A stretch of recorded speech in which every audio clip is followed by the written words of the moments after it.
actually think one of the main reasons, the driver behind people establishing irrevocable trusts is asset protection.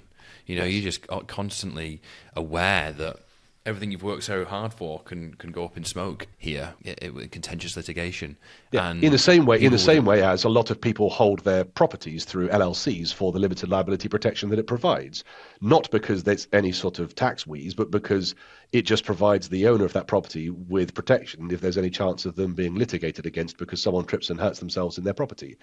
We don't do that in the UK because we aren't, generally speaking, and as ideologically litigious.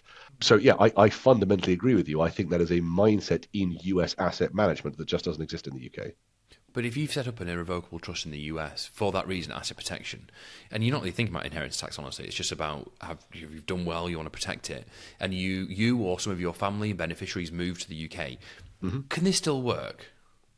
It can work. You, the grantor moving to the UK, will be much less tax efficient from the 6th of April as it is currently.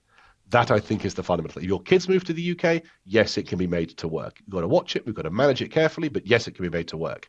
If you, the grantor, with your irrevocable trust, move to the UK, that is now the scenario where we need to be much more careful.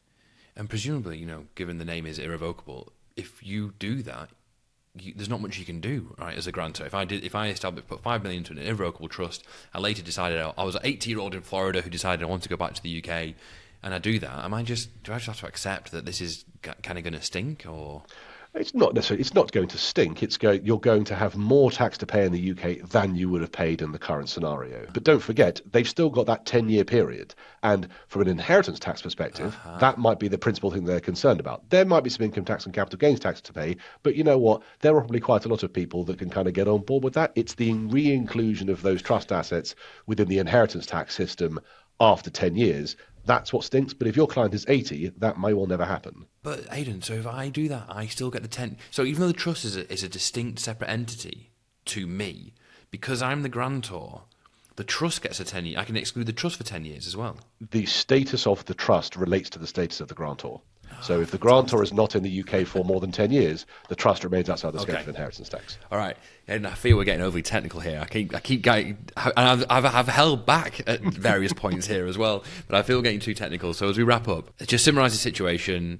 Things have changed. There's clarity now, which is for the most part a good thing. And even if you're quote unquote one of the losers, generally there's the fact we have clarity is a good thing because we can plan around that. There is clarity. If you are someone who's been outside the UK for less than 10 years, for fewer than 10 years, you may still be inside the inheritance tax net for your foreign assets. If you've been outside the UK for more than 10 years, you can rest more easily now. The UK government is not going to come for your foreign assets. But watch that UK pension. And when do people need to be thinking about speaking with someone like yourself? I would say in that first 10-year period, your estate planning or any discussion you have with your US advisors still needs to involve UK advisors. After that 10-year period, it's about the residual UK estate. So are you keeping back a UK pension? Do you still have a UK home? So we still need to be involved in that estate planning discussion. But for those clients that have been in the US for 30 or 40 years, my involvement now is probably a lighter touch than it will be after the 6th of April, a lighter touch than it is currently. And I'll add to that, if you're going back. And if we're going back. If you're coming back, you might find yourself with a better regime, but with that better regime comes some opportunities that we can take advantage of and some new pitfalls that we need to take advantage of as well. So my mantra is always going to be, take advice before you do it. It's better to prepare than to repair. I have used that phrase quite a few times since you used it last time. It's a good one, isn't it? A good one. I can't take credit for it. Aidan, where can people find you? My name is Aidan Grant. I am a partner in the firm of Collier Bristow here in London. You can visit our website at collierbristow.com. I also have a podcast as well looking at US and UK planning called UK USA. If you Google it, I'm sure you'll find it. If you Google my name, I hope you'll find me as well. Yeah, well, look, thanks for coming on again. As we mentioned before, you have a standing invite to come on this podcast whenever you think you have something relevant and interesting to share with our audience. I really appreciate it. Thank you, Aidan. Not at all. All right, we'll see you soon. All right.